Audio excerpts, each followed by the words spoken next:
کے شو میں ملک دشمن یوٹیوبرز کے خلاف کرمنل کارروائی کا اعلان۔ بانی پی ٹی آئی کے بچوں کی متوقع پاکستان آمد، حکومتی رد عمل کیا؟ خیر پختونخوا طرز حکمرانی پر اٹھتے سنگین سوالات۔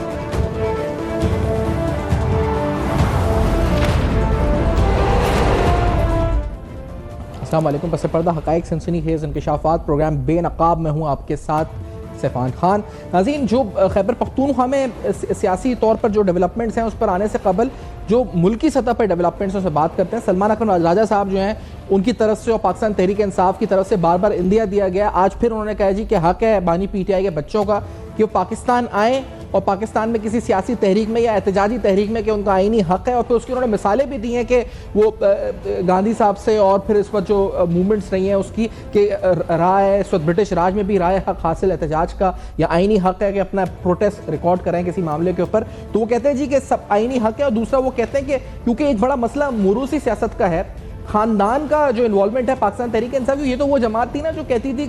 کہ خاندان کے لوگ شامل ہو جاتے ہیں تو یہ جو ہمارے چیئرمین ہیں ان کی ریپلیسمنٹ خاندان سے نہیں ہوگی، ان کی ریپلیسمنٹ ضرور نہیں، کوئی بھی ان کو جو ہے نا کوئی چپراسی بھی ان کو آ کے ریپلیس کر سکتا ہے۔ لیکن اب بات ہو رہی ہے جی کہ اولاد آئے گی، اولاد آ کے احتجاج کرے یا اولاد آئے سامنے، حکومت کا رد عمل بھی اس پر آ رہا ہے۔ رانا ثناء اللہ صاحب نے تو بڑا ایگریسولی ریمارکس دیے ہیں کہ آ جائیں اور پھر اس کے بعد سخت کارروائی کا سامنا کرنا پڑ سکتا ہے۔ طلال چودھری صاحب نے بھی اس پہ رد عمل دیا ہے، لیکن آج سلمان راجہ صاحب نے جو سٹیٹمنٹ دی ہے کہ حق حاصل ہے بانی پی ٹی آئی کی اولاد کو کہ وہ پاکستان آئیں اور پاکستان آ کر اپنا سیاسی کردار یا جو بھی احتجاج کرنا چاہتے ہیں اس احتجاج میں شامل ہوں، تو لیٹس ہیئر دس فرسٹ کہ سلمان اکرم راجہ صاحب کیا فرما رہے ہیں۔ پہلے ذرا اس کا حصہ سناتے ہیں گفتگو کا، پھر آگے بڑھاتے ہیں بات کو۔ لیٹس ہیئر دس۔ دیکھیں، فیملی کا حق ہے، بالکل حق ہے، بیٹوں کا حق ہے، بہنوں کا حق ہے، ہم سب اس میں اکٹھے ہیں، ہم سب اس میں شامل ہیں۔ تو جتنے بھی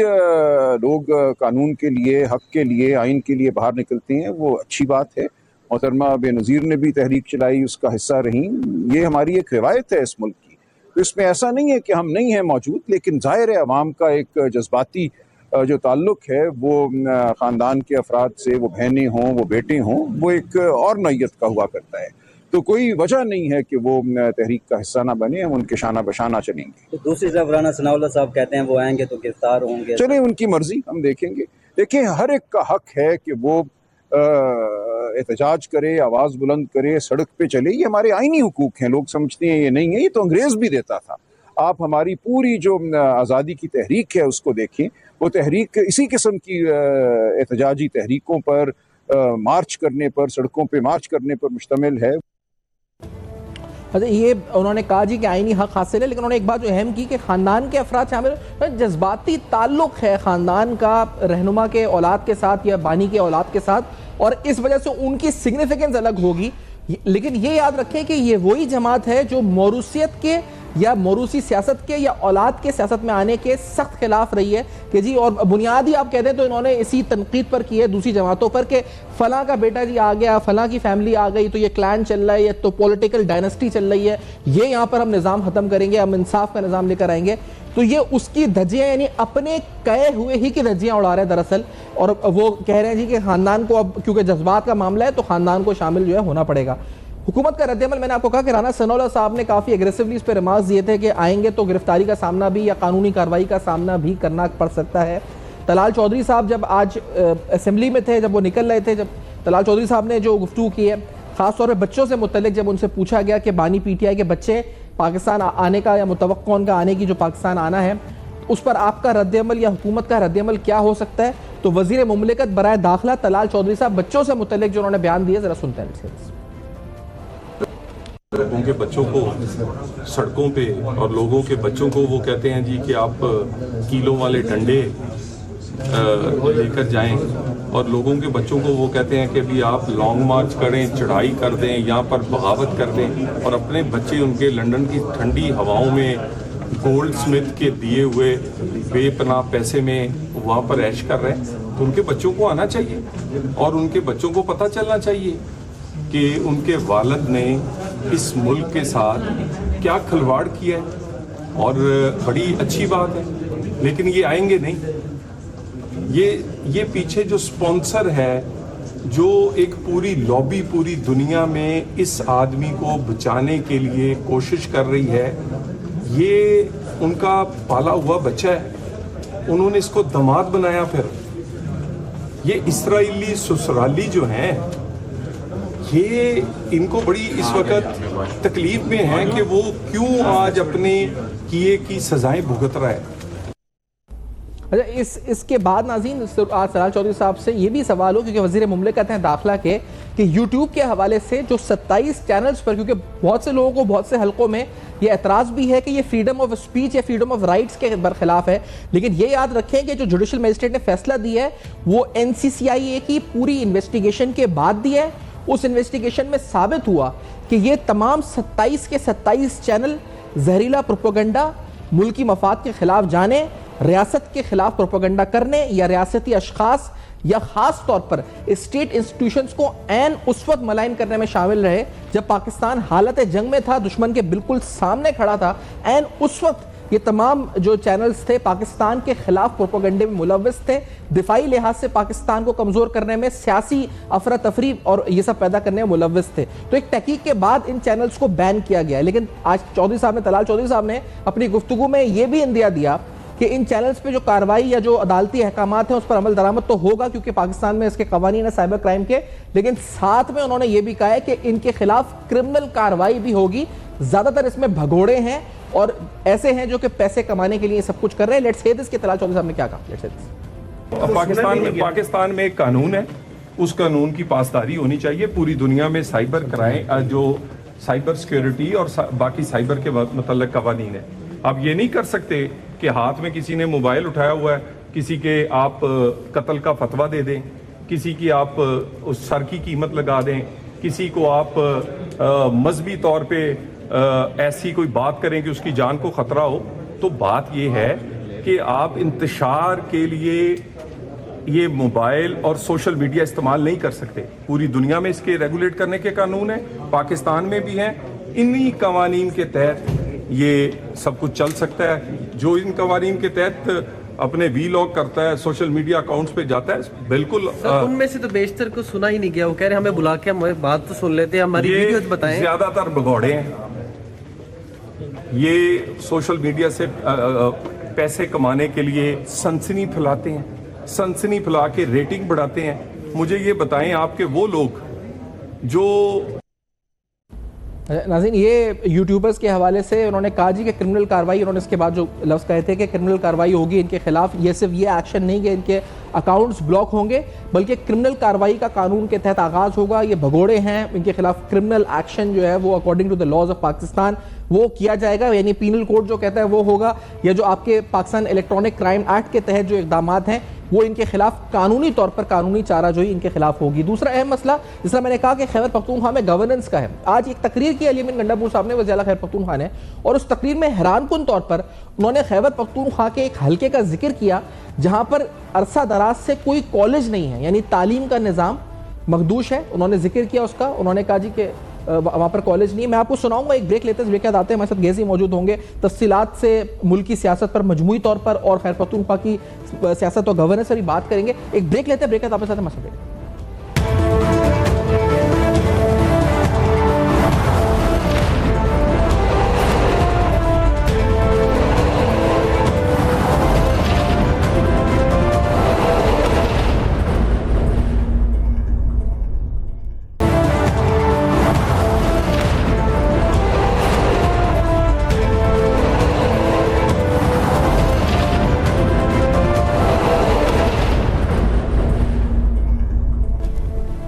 ویلکم بیک. آپ دیکھ رہے ہیں بے نقاب. ہمارے ساتھ پاکستان مسلم لیگ کے سینئر رہنما, مرکزی رہنما خلداس کوہستانی صاحب, وزیر مملکت ساتھ موجود ہیں. خلداس صاحب خوش آمدید پروگرام میں. خلداس صاحب فرمائیے گا کہ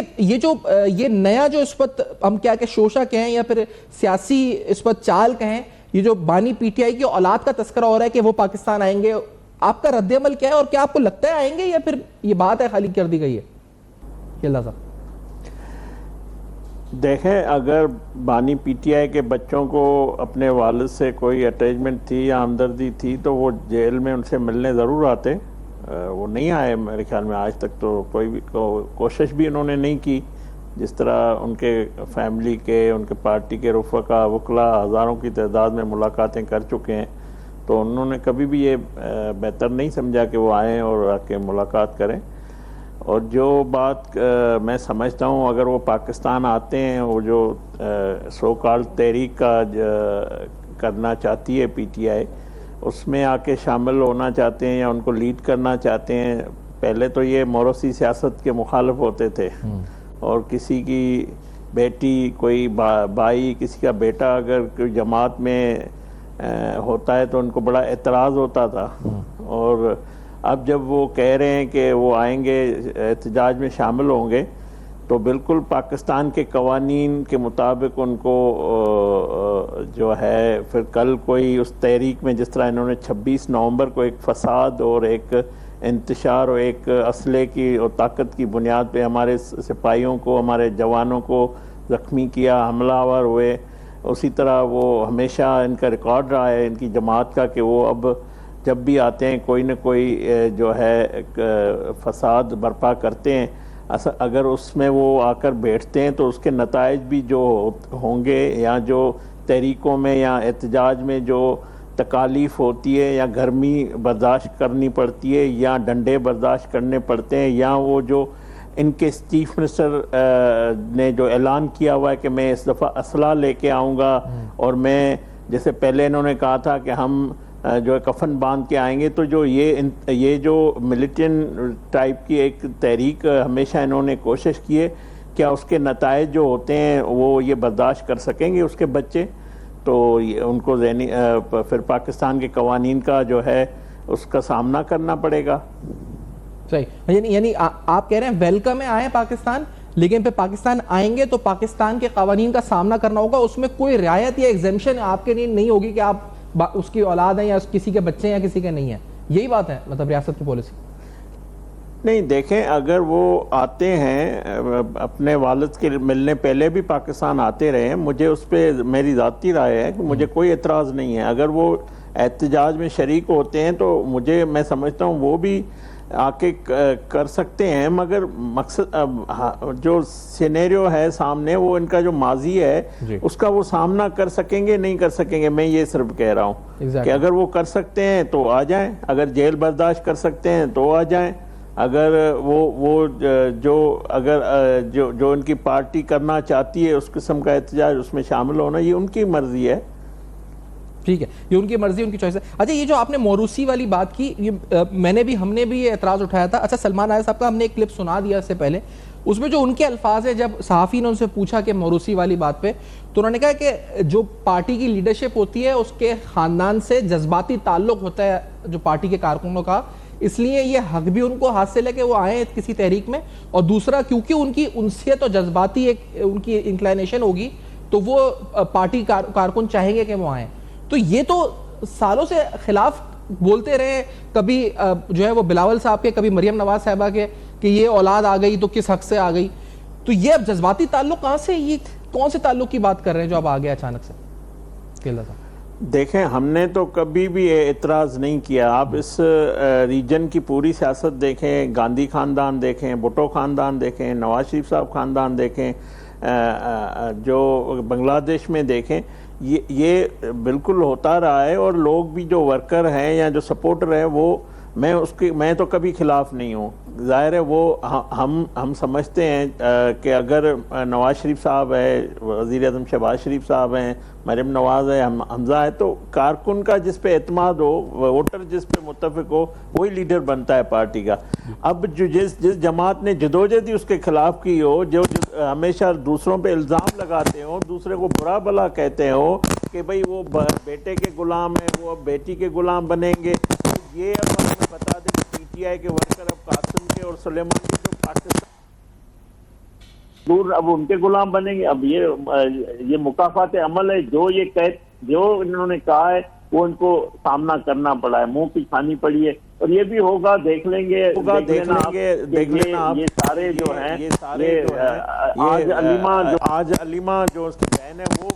وہ بیانات دے رہی ہے، وہ جو ترجمان بنی ہوئی ہے، وہ کارکنوں کو نکال رہی ہے، جس طرح مروت کو پارٹی سے نکال دیا، تو یہ اس کی بیوی چلا رہی ہے پارٹی،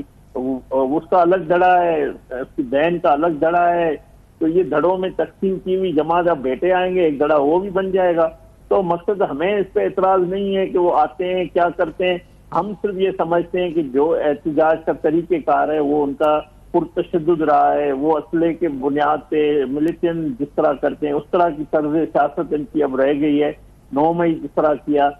26 نومبر کو جو انہوں نے کیا, تو اس کا سامنا پھر پاکستان کے قوانین کو ان کو کرنا پڑے گا. میرا نقطہ یہ ہے. ٹھیک ہے. اچھا یہ کیونکہ جو آپ نے کہا کہ دھڑے بنے ہوئے ہیں اور پھر ایک اور دھڑا شاید بن جائے گا, تو یہ بات بتائیں کہ ابھی انہوں نے کہا کہ ہم متحد ہیں سب ایک کاز کے لیے, سلمان رضا صاحب نے,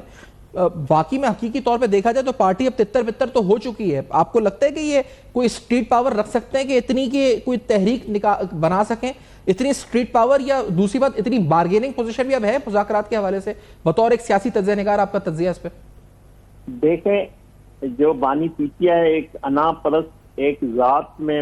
مبتلا, ایک اپنی خواہشات کا غلام, دوسروں سے حفظ کرنے والا شخص ہے. وہ کبھی بھی پارٹی میں کسی کو کوئی رتبہ اور نہیں دیں گے. میں آپ کو بتاؤں, ان کی جو اس وقت جیل میں ساتھی ہیں, جو شاہ محمد قریشی سینئر وائس چیئرمین ہے پارٹی کے, اعجاز, جو انہوں نے خط لکھا ہے مشترکہ تمام جو اسیران ہیں, انہوں نے مذاکرات کی بات کی ہے, انہوں نے مفاہمت کی بات کی ہے, مگر یہ شخص اپنے مفاد اور اپنے ذات سے آگے کبھی نہیں نکلا ہے. ان کو نہ کسی پارٹی کے, آپ دیکھیں نا ان کی جو پہلے جو کور جو ٹیم تھی سب ان کو چھوڑ گئے. اب لوگ جو باقی لوگ بھی ہیں وہ اس کے سوچ کا, اس کے نظرے کا, اس کے مفادات کا بوجھ اٹھانے کے لیے تیار نہیں ہے. اور میں سمجھتا ہوں اس طرح کی کسی بھی جماعت میں کوئی ایسا لیڈر نہیں آیا جس نے یہ رویہ اپنے ساتھیوں کے. مشکلات آتی ہے پارٹیوں پہ, جماعتوں پہ آتی ہے, کارکنان پہ آتی ہے, لیڈران پہ آتی ہے, مگر اعتماد کا جو فقدان ہے, جس طرح اس شخص کا اعتماد نہیں کیا, نہ جہانگیر ترین پہ کیا, نہ شاہ محمد قریشی پہ, نہ اسد عمر پہ, نواب فواد چودھری پہ, نہ عمران اسماعیل پہ, جو کسی سے اس کو ہمدردی نہیں ہے, کسی کو یہ ساتھ لے کر چلنا نہیں چاہیے. یہ صرف چاہتا ہے کہ میں کسی بھی طرح, مجھے جس طرح 2018 میں منصب پہ بٹھایا گیا تھا, کسی غیر آئینی عمل سے مجھے اب سزاؤں میری ختم کی جائے, جو جرم اس نے کیے ان کو مٹایا جائے. تو میں سمجھتا ہوں کہ اس کا مجھے کوئی, جو آپ پوچھ رہے ہیں, میں سیاسی ورکر کے حساب سے بتا رہا ہوں, مجھے اس سے سیاسی مستقبل کوئی نظر نہیں آ رہا ہے, نہ بچا ہے. اور نہ میں سمجھتا ہوں یہ ایک شخص ہے جو جھوٹ اور الزام اور جس طرح ایک فاشسٹ سوچ ہے اس کا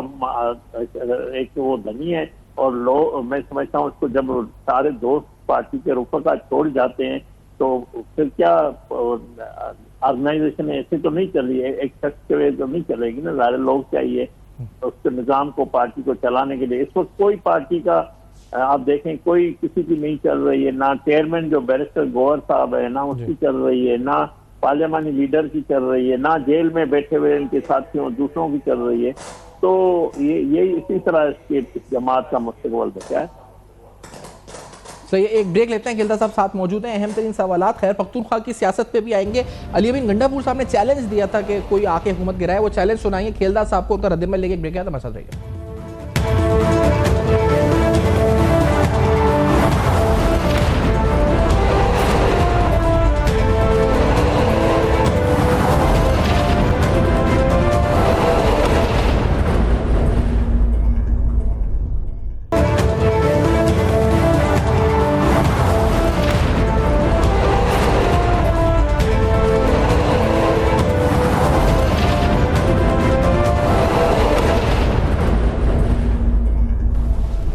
ویلکم بیک. آپ دیکھ رہے ہیں بے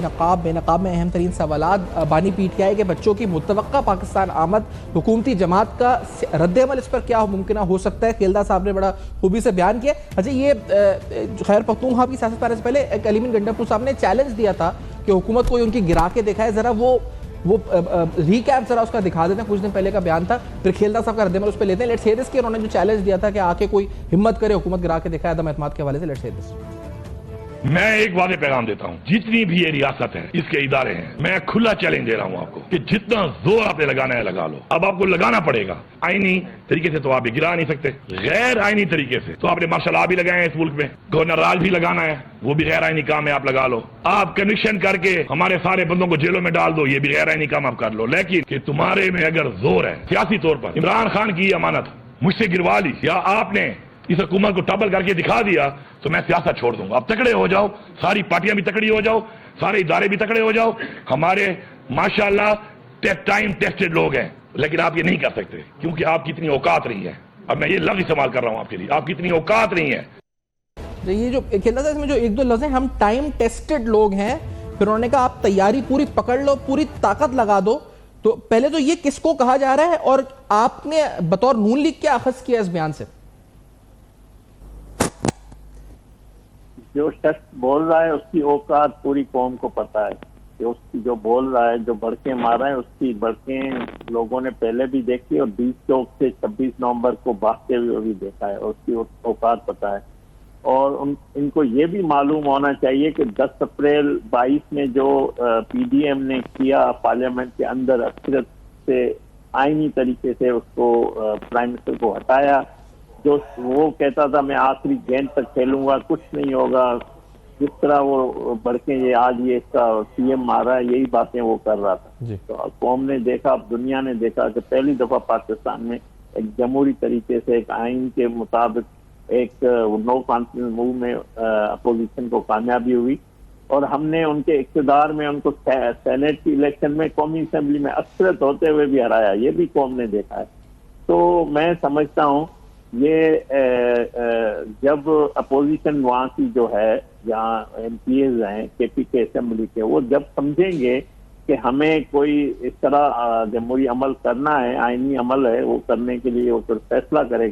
کریں گے تو میں نہیں سمجھتا کہ کوئی رکاوٹ ہوگی اور کامیابی نہیں ہوگی. اور یہ حرف آخر اس ملک میں کوئی نہیں ہے، سیاست میں حرف آخر کوئی نہیں ہوتا، اور کس طرح چیزیں بدلتی ہیں یہ سب ہم دیکھتے رہے ہیں. اور جب وہاں کی اپوزیشن اگر فیصلہ کرے گی تو ضرور یہ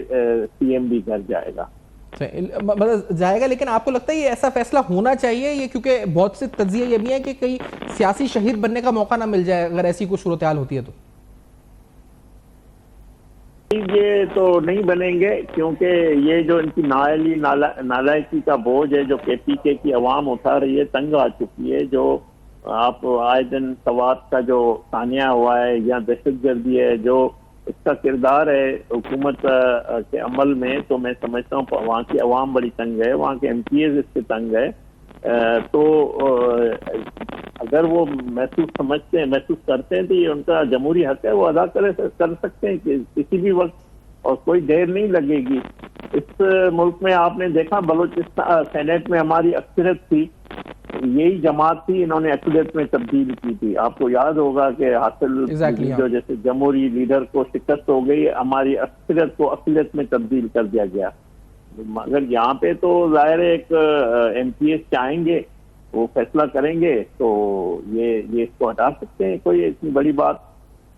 اچھا دوسرا ایک اور بھی ان کا بیان آیا ہے، میں وہ بھی آپ کا چاہوں گا کہ اس پہ ہم آپ سے گفتگو کریں. انہوں نے تعلیمی نظام کے اوپر روشنی ڈالی ہے. خیر پختونخوا کے ایک حلقے کا ذکر کیا ہے جہاں پر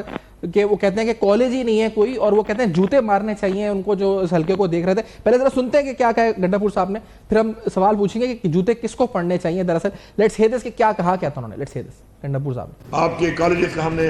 جب دیکھا تو ایسے پورے حلقے کہ ان میں کالج ہی نہیں ہے، نہ بچوں کا نہ بچیوں کا. ایک میرے ڈی خان میں بھی تھا،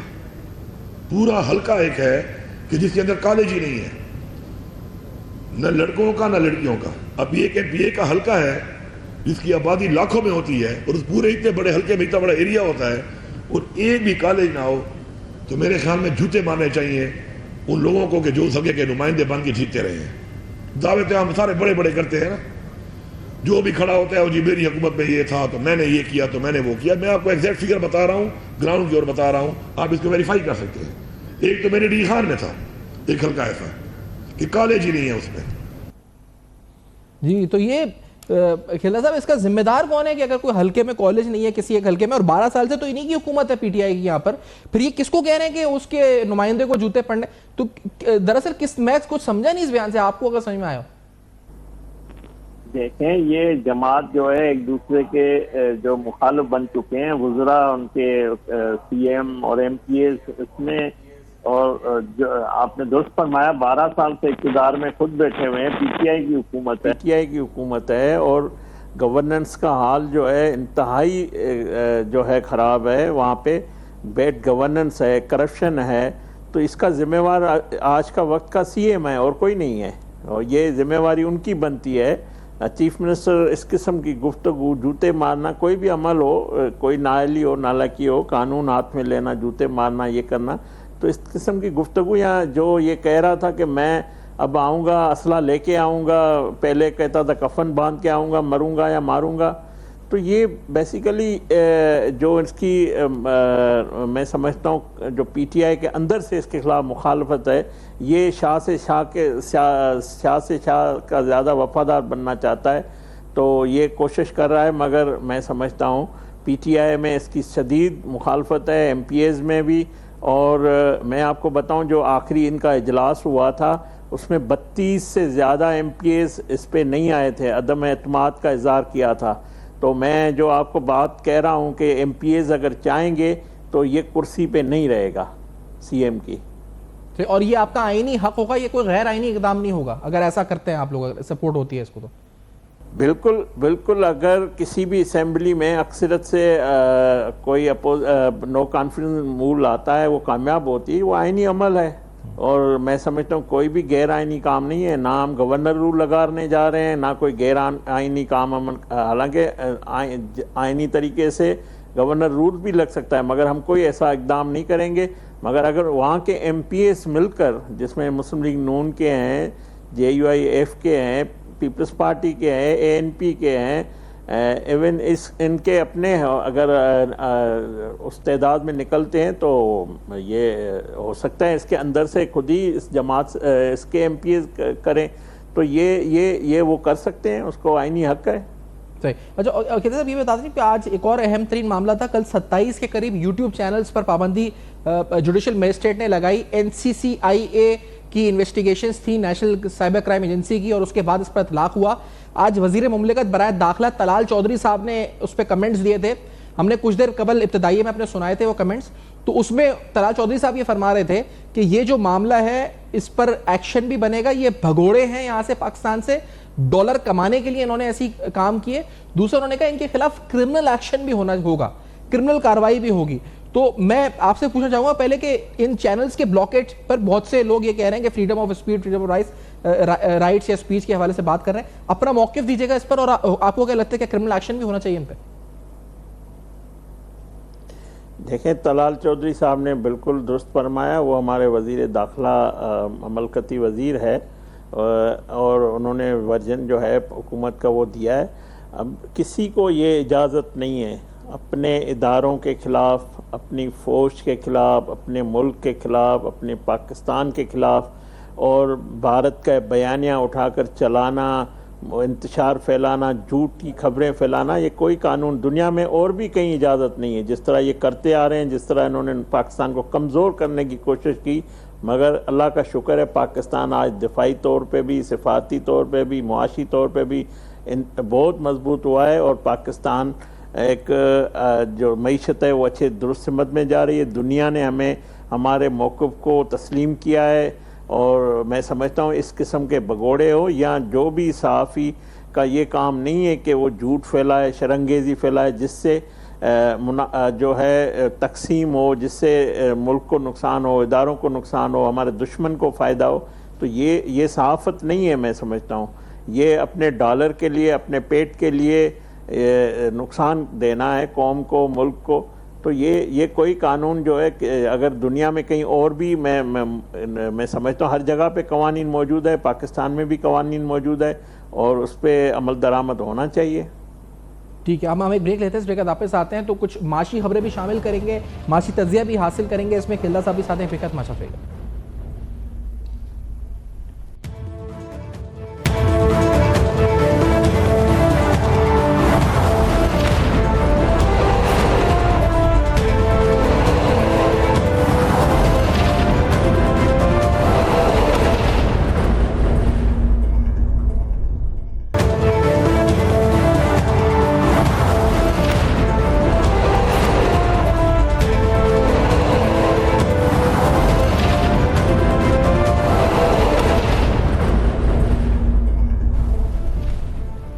ویلکم بیک. آپ دیکھ رہے ہیں بے نقاب. بے نقاب میں اہم ترین سوالات. ڈاکٹر وسیم شاہد ملک صاحب پروگرام میں ساتھ موجود ہیں, ماہر معاشی امور کے. کھیلدہ صاحب بھی ساتھ موجود ہیں. ڈاکٹر وسیم صاحب, یہ ریمیٹنسز کے جو فگر آئے ہیں ترسیلات کے, یہ تقریباً 38 ارب ڈالر مالی سال 2025 میں زیادہ آئے ہیں. تو یہ بتائیں ڈاکٹر وسیم صاحب کہ وجوہات کیا رہی ہیں اس وقت یہ سرچ کی, اور یہ آل ٹائم ریکارڈ کہا جا رہا ہے اس کو, تو what are the reasons behind؟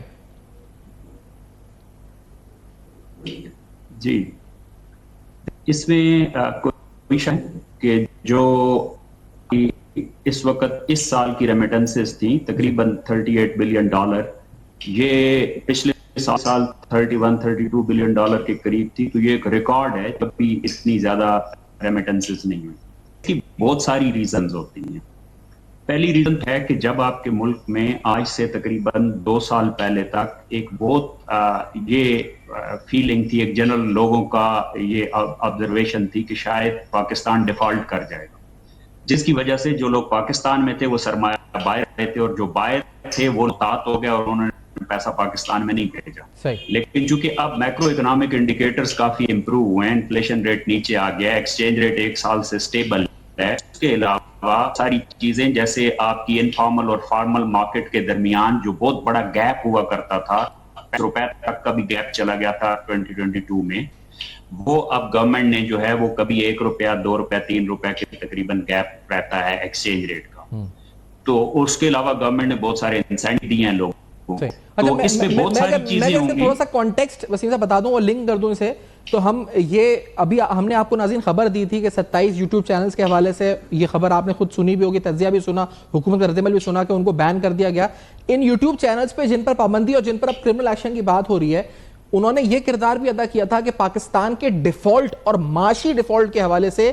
جو انٹرنیشنل میڈیا پر اور لوکل میڈیا پر ایک انسرٹنٹی پیدا کرنے کی بھرپور کوشش کی تھی کہ پاکستان میں یہ ختم ہو جائے گا تو پاکستان میں یہ نہیں ہے, اور پاکستان ول ڈیفالٹ, پاکستان IMF پروگرام سے باہر نکل جائے گا تو عالمی سینکشنز لگ جائیں گے, اور ہمارے یہاں تک کہ نیوکلیئر پروگرام تک کو انہوں نے اس وقت ڈیسٹیبلائز کرنے کی کوشش کی تھی. تو وسیم صاحب پلیز کنٹینیو. تو یہ سازشیں ساری ناکام ہوئی, ریمیٹنسز تو 38 ارب ڈالر کراس کر گئی, اس کا مطلب؟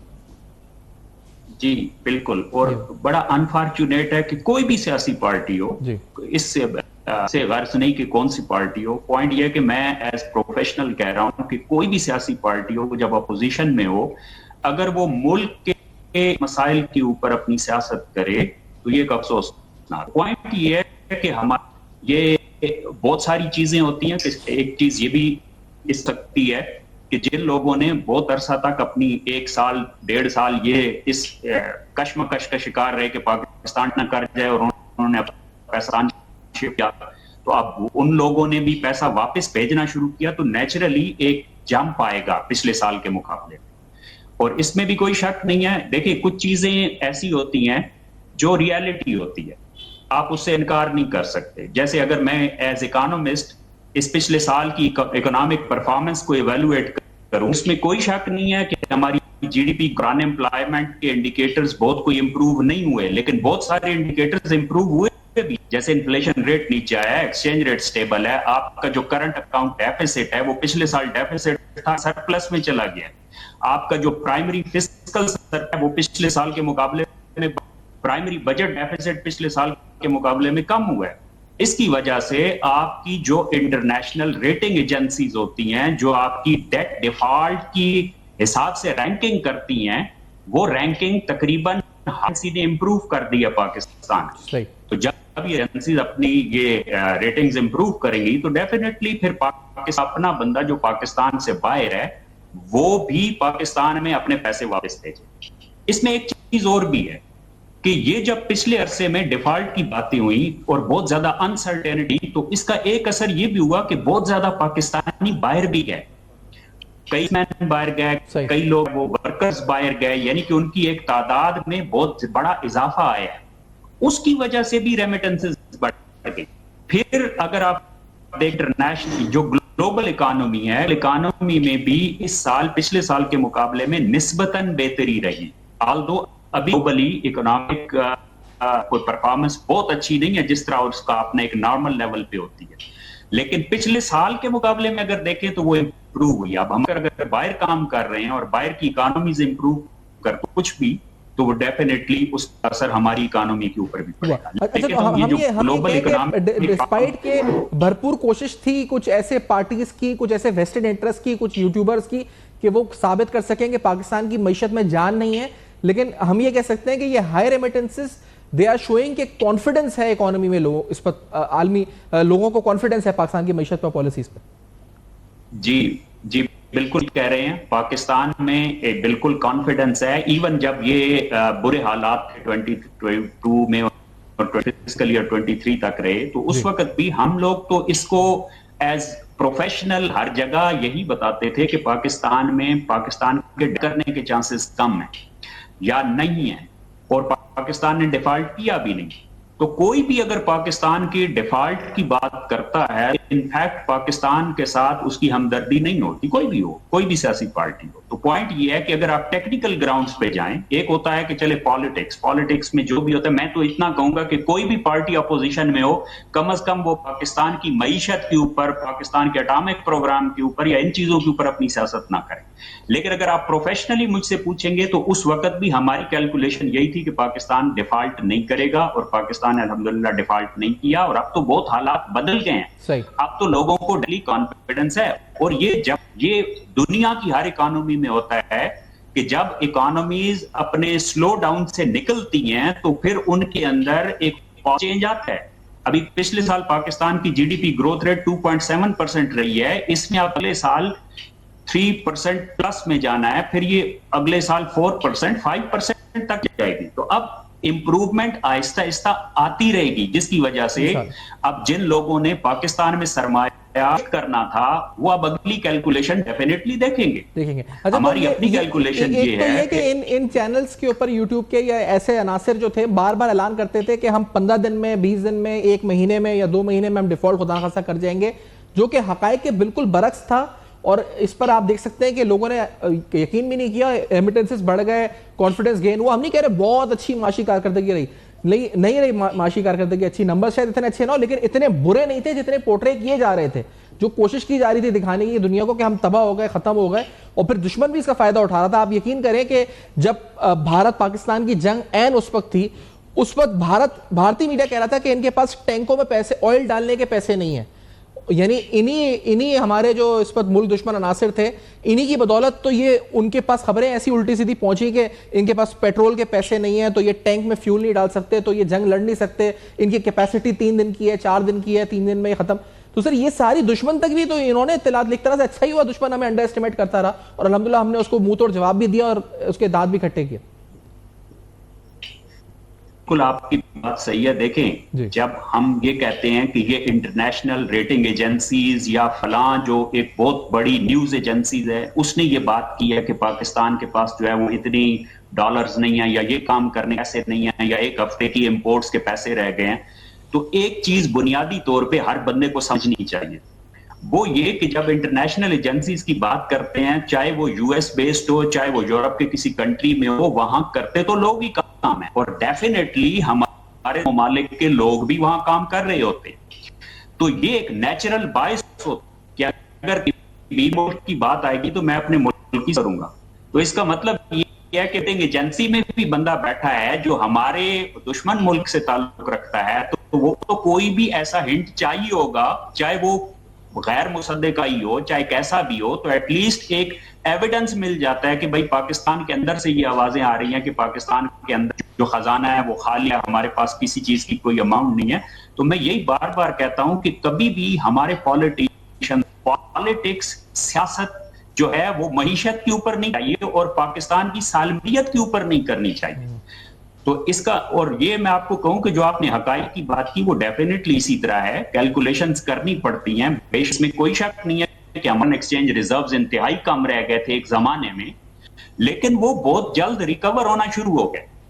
اور دوسرا یہ ہے کہ جب آپ کے پروگرام میں چلے جاتے ہیں, آج سے تو آئی ایم ایف کے پروگرام نہیں ہیں, ہم تو ابھی ای ایف ایف میں ہیں, ابھی تھوڑی دیر پہلے ہم نے ایس بی اے کا پورا سال گزارا ہے. تو جب ہم آئی ایم ایف کے پروگرام میں جاتے ہیں تو پھر آپ کا کنٹری ڈیفالٹ کرتا ہے تو یہ تو آئی ایم ایف کی بھی ریپیوٹ سٹیک پہ چلی جاتی ہے. تو یہ تو سمجھیں جب آپ آئی ایم ایف کے پروگرام میں آپ کے ڈیفالٹ کرنے کے چانسز ختم ہو گئے, پھر بھلے آپ کے ریزروز جتنے بھی ہوں, وہ ریزروز مینجمنٹ جو ہے وہ ریزروز بلڈ کرنے کے لیے تو آپ آئی ایم ایف کے پاس گئے. تو آئی ایم ایف جو ہے وہ ریزروز بلڈ کرتا ہے اور پھر ایسا پروگرام لے کے آتا ہے, کنٹریز کے اوپر کنڈیشنلٹیز لگاتا ہے جو کہ بظاہر عوام کے لیے تکلیف دہ بھی ہوتی ہیں, جیسے بجلی مہنگی ہو گئی, جیسے بے روزگاری بڑھ گئی, کاروبار جو ہے اس کے اندر سست روی آ جاتی ہے. لیکن آئی ایم ایف کے ساتھ, پروگرام کے ساتھ یہ پلس پوائنٹس بھی ہوتے ہیں کہ آپ کے کنٹری کے ڈیفالٹ کم ہو جاتے ہیں یا نہیں رہتے آلموسٹ. اور دوسری بات یہ کہ آپ کے پاس جو فارن ایکسچینج ریزروز ہوتے ہیں, جن ریزرو سے آپ بیسیکلی اندازہ لگا رہے ہوتے ہیں کہ ہمارے پاس ایک ہفتے کی پیسے رہ گئے, 2 ہفتے کی, مہینے کی امپورٹس کے پیسے رہ گئے, وہی ریزروز بلڈ کرنے میں تو آئی ایم ایف کا رول ہوتا ہے. آئی ایم ایف کے پاس ہم کوئی ڈیم بنانے کے لیے یا کوئی کنسٹرکشن کے لیے یا کوئی ڈیولپمنٹ لون لینے نہیں جاتے. جب آپ کے یہی پرابلمز ہوتے ہیں کہ جب آپ لگتا ہے کہ خدا نخواستہ آپ کی امپورٹس بھی آپ کے پاس فارن ایکسچینج میں نہ رہے, آپ کا کنٹری یا آپ اپنے ڈیٹ کو سروس نہ کر سکیں,